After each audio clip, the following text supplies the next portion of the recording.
Chers amis, Shabbat Shalom, Hanouka Sameach. Nous nous retrouvons pour étudier la paracha de Miketz. Miketz signifie au bout de, après un certain temps.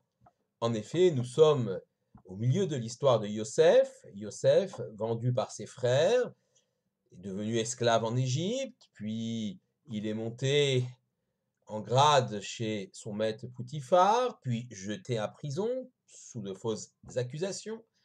Il sera sorti de prison, précisément dans notre Sidra Miketz, alors que le pharaon fait deux rêves très curieux que personne ne peut lui expliquer.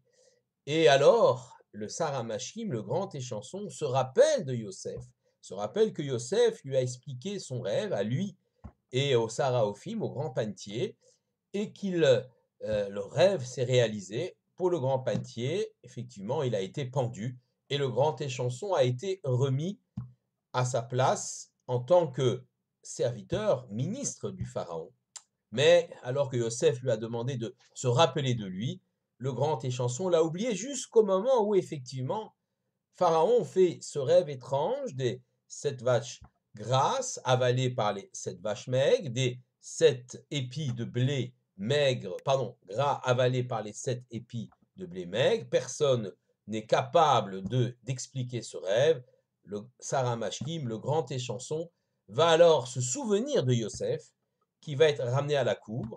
Yosef va expliquer le rêve de Pharaon et va être propulsé au poste de vice-roi d'Égypte. Il y aura effectivement cette montée en puissance, et bien sûr la suite de l'histoire sera les retrouvailles entre Yosef et ses frères. Mais je voudrais revenir justement sur ce passage, cette période où Yosef va être vice-roi d'Égypte. Mais avant, un petit mot sur les rêves. Nous savons que les rêves sont parfois prémonitoires, sont parfois un échantillon de la névoie, de la prophétie, des paroles que l'Éternel veut transmettre aux hommes. Si on analyse le rêve, déjà, le rêve, eh bien, pour le traité du Talmud, le rêve est quelque chose d'important qui permet de transmettre un message. Nous voyons ça dans la Gemara de Brachot, mais cette Gemara de Brachot explique qu'il n'y a pas de rêve dans lequel il y a une part de mensonge. Et par conséquent, il faut avoir la clairvoyance de distinguer ce qui est le vrai du faux, ce qui est le résultat des réflexions de la journée et ce qui est véritablement le message divin. Et seuls certains élus, comme Yosef, c'est les gens qui ont leur clairvoyance pendant la période où ils sont conscients, sont capables d'expliquer les rêves, bien sûr largement inspirés par l'Éternel. Alors Yosef donc devient vice-roi d'Égypte. Tout lui sourit, il aurait pu décider finalement de se laisser aller, mais pas du tout. Il reste fidèle à sa vocation de juif, et particulièrement de juif dans l'exil, de juif dans la galoute, alors qu'il aurait pu effectivement s'assimiler à la culture égyptienne. Ce n'est pas le cas. Il va se marier avec Osnat bat Poutifera, fils de Poutifar, dont on nous dit qu'elle serait une fille adoptive. En vérité, c'est une fille juive qui se serait perdue, ça serait la fille de Dina. Et il a deux enfants, Ménaché et Ephraïm. Deux enfants vont naître donc de Osnat, et je vais citer le pasouk, le verset. Yosef va leur donner des noms. Vaïkra Yosef et Shem Abechor Ménaché. Yosef a appelé l'aîné Ménaché. Ki nashani Elokim et kol amali. Car Dieu m'a fait oublier toute ma peine. Vet Shem Hasheni. Et le nom du deuxième, Kara Ephraim, il va l'appeler Ephraim, qui Ifrani Elokim, car Hachem m'a fait fructifier. Ainsi s'exprime le Passouk, chapitre 41, donc de la Sidra de Miketz, le verset 51 et 52. Ménaché vient donc de Nashani, m'a fait oublier toute ma souffrance, et le mot Ephraim, le nom Ephraim, vient de Ivrani, Hachem m'a fait fructifier. Nous savons que Maaseh Avot Siman Abanim, les actes des pères, sont souvent un exemple pour les enfants. Et que, il est vrai que souvent le peuple juif est désigné sous le vocable de Israël, ou de Yaakov, mais parfois, le peuple juif est désigné aussi sous le nom général de Yosef, comme on le voit dans un passouk qui se trouve dans le livre de Amos, au prophète d'Amos, au chapitre 5, le verset 15, où là-bas, le prophète s'exprime et il dit « Oulai yechenan Hashem Elokei tsevaot she'erit Yosef ». Peut-être que l'Éternel, Dieu des armées, aura pitié ou prendra en grâce les rescapés de Yosef, et il s'agit bien ici du peuple juif dans sa totalité. Par conséquent, tous les actes que va accomplir Yosef marquent durablement le peuple juif. Que veut faire Yosef lorsqu'il va donner ses deux noms à ses deux fils? Nachani, Dieu m'a fait oublier. Il m'a fait oublier tous mes malheurs, ce qui m'est arrivé, les frères qui m'ont vendu. En quelque part, Yosef, évidemment, ne trace pas un trait, il ne tourne pas la page de toute l'histoire passée, mais quelque part, il y a un réconfort et un commentaire du Rav Shlomo Yosef Zevin dans son livre La Torah Vela Moadim nous explique que le nom donné à Ménaché, qui Nachani Hashem Elohim et Kol Amali, Dieu m'a fait oublier toute ma souffrance, témoigne d'un état d'esprit et une volonté de Yosef d'écarter le mal, d'écarter ce qui lui a nui durant toutes les années précédentes. Le lachon hara des frères, la haine, tout ça, il veut la mettre hors de lui, loin de lui. C'est ce qu'on appelle sourmera, s'éloigner du mal, dit le Rav Zevin. Sourmera, éloigne-toi du mal. Alors que le terme Ephraïm, qui vient de Ifrani, Hachem a fait fructifier, c'est le deuxième temps, Yosef la voit, la prospérité, le développement, ce que, effectivement, cette nouvelle vie va lui apporter. En d'autres termes, dans le projet de Yosef, au moment où il devient vice-roi d'Égypte, il y a deux dimensions. Sourmera surnomme son fils Ménaché, celui qui me fait oublier le mal, donc s'écarter du mal, le repousser. Et puis dans le deuxième temps, Asetov, fais le bien. Ifrani, Dieu m'a fait fructifier, je vais maintenant construire, maintenant que j'ai écarté tous les obstacles, le mal, la médisance, je vais pouvoir bâtir sur des bases solides. Ce que Yosef vit à titre personnel va être vécu par l'ensemble du peuple juif à différentes époques, bien sûr, et en particulier, et c'est là le lien entre la paracha et la fête de Hanouka que nous vivons, en particulier donc au moment de la révolte des Maccabim, de la victoire de Hanouka. Rappelons rapidement les faits. Nous sommes en moins 165.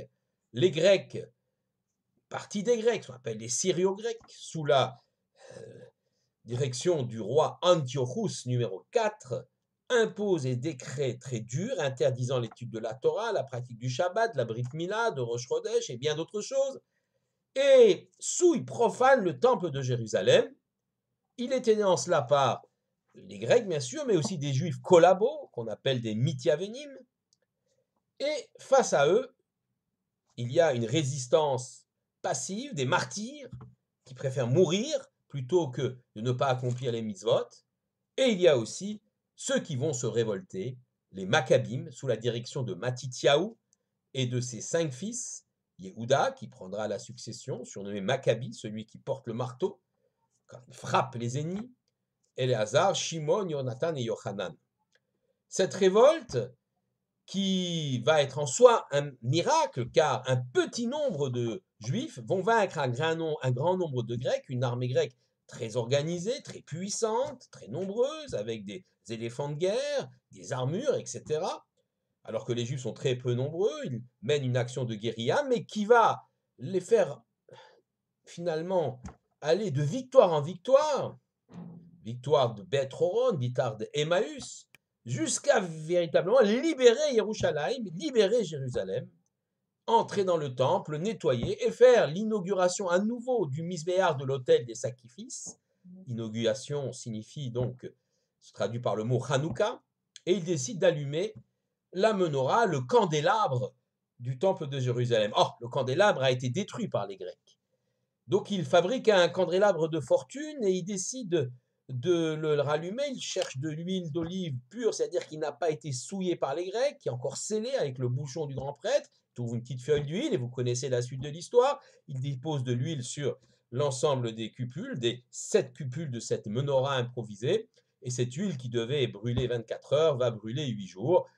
Nous connaissons tous cette histoire-là. Première question, mais on ne comprend pas pourquoi, effectivement, les Maccabim ont cherché, Maccabim, c'est le surnom qu'on donne à ces révoltés de la famille des Hashmonaïm, la famille de Matityahu, Maccabim étant l'acrostiche de Mi Kamocha Baelim Hashem, qui est comme toi parmi les puissants Hashem. Les Maccabim, donc, vont vouloir allumer cette menorah pour bien montrer que leur combat n'a pas seulement été un combat nationaliste pour libérer la terre d'Israël, ce qui en soi aurait été légitime, mais surtout un combat pour la spiritualité, pour la défense de la Torah. Et si, effectivement, le fait que les Grecs fuient la terre d'Israël et qu'on obtient l'indépendance pour un nombre d'années jusqu'à l'arrivée des Romains, c'est une conséquence heureuse de cela. Mais je reviens donc à cet allumage. Donc on veut allumer la menorah, on veut allumer, montrer que la flamme de la connaissance de la Torah, c'est ça qui a motivé la révolte. On l'allume, il y a un miracle, Dieu donc approuve le combat des Maccabim et on décide de faire cette fête de Hanouka. Réfléchissons un petit peu à la façon dont on va allumer. Il existe une marloquette, une dispute dans la Gemara, le traité de Shabbat, entre Beth Shammai et Beth Hillel sur la façon d'allumer cette menorah. Beth Shammai considère qu'il faut allumer 8 flammes le premier jour, 7 flammes le deuxième jour, 6 flammes, etc., en ordre décroissant. Beth Hillel, lui, considère qu'il faut allumer une flamme le premier jour, 2 flammes le deuxième jour, 3 flammes le troisième jour, etc., jusqu'à 8 jours. Nous faisons d'ailleurs la halacha, comme Beth Hillel, nous allumons par ordre croissant les flammes de Hanouka. Mais pourquoi cette discussion? À quoi nous mène-t-elle? Le Rav Shlomo Yosef Zevin explique que la Gemara apporte plusieurs explications, d'ailleurs, mais il se focalise sur une explication extrêmement intéressante, c'est-à-dire quelle est la dimension de cette menorah? Qu'est-ce qu'on cherche à faire? Est-ce que la flamme des bougies de Hanouka doit être considérée comme du feu, Our en araméen, ou la flamme de Hanouka est considérée comme une lumière? Or, la lumière. Our ou or, le feu ou la lumière. Shammai se focalise sur la dimension du Our, c'est-à-dire le feu destructeur. Qu'est-ce qu'on doit détruire? Eh bien, on doit détruire le mal. On doit détruire tout ce que les Grecs nous ont fait, tout ce qu'ils ont laissé comme trace dans la société et la civilisation hébraïque de l'époque, doit être détruite, nettoyée. Et pour en revenir à notre sidra de Miketz, il s'agit de la dimension du Sourmera. Écarte-toi du mal. Shammai considère qu'effectivement, au début, il y a beaucoup de mal à détruire, donc on a 8 flammes, et puis un peu moins le deuxième jour, et puis un peu moins le troisième jour, etc., par ordre décroissant. D'ailleurs, la Gemara rapporte que, toujours dans le traité de Shabbat, on peut faire un parallèle entre Hanouka et Sukkot, qu'à Sukkot, les Juifs offraient des sacrifices, les paréachag, les taureaux de la fête de Sukkot, pour les nations, et les offraient par ordre décroissant. 13 premiers jours, 12 deuxième jours, etc., de Sukkot, comme pour montrer qu'au début, il y a beaucoup de mal, de touma, d'impureté, de choses mauvaises parmi les nations à détruire, et puis, une fois qu'on les détruise, on va décrescendo, si on peut dire, et donc la flamme se rétrécit, on se retrouve avec peu de taureaux à la fin à sacrifier, et à Hanouka, une dernière flamme unique, puisqu'on a déjà fait ce travail de sourmera, de détruire le mal en l'attaquant de front. Hillel dit, c'est vrai, attaquer le mal de front, c'est bien, mais parfois c'est difficile. Les Maccabim l'ont fait car ils n'avaient pas le choix. Il fallait lutter contre les Grecs pour pouvoir reconquérir Jérusalem, pour pouvoir à nouveau librement pratiquer la Torah. Mais parfois c'est difficile. Parfois, dans la situation, par exemple, celle qui est à la nôtre, s'attaquer au mal de front est difficile, alors peut-être est-il intéressant de passer directement à l'étape Asetov, fais le bien, et donc d'allumer une bougie le premier jour. Une bougie le premier jour, un peu de lumière écartera beaucoup d'obscurité. mais hâte, tout doucement, et arachenu mipanecha, je vais éloigner cela de toi, pour reprendre un passouk dans Shemot au chapitre 23. Un peu de lumière écarte beaucoup d'obscurité. Et c'est pourquoi, effectivement, on va allumer cette Hanoukia par ordre croissant. Une petite mitzvah le premier jour, une deuxième mitzvah le deuxième jour, une troisième mitzvah le troisième jour, et on va aller donc crescendo. Et pour se référer à la Gemara, Hillel donc va dire Ma'alim bakodesh velo moridim. On monte dans la sainteté et on ne descend pas. Donc on ne peut aller que vers l'avant.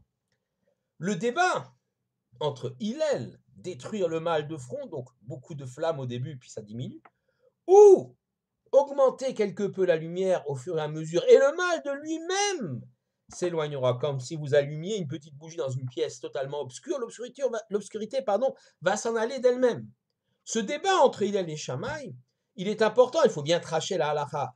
On le fait comme Hillel, mais l'opinion de Shammai est intéressante parce qu'effectivement, les deux processus sont parfois nécessaires.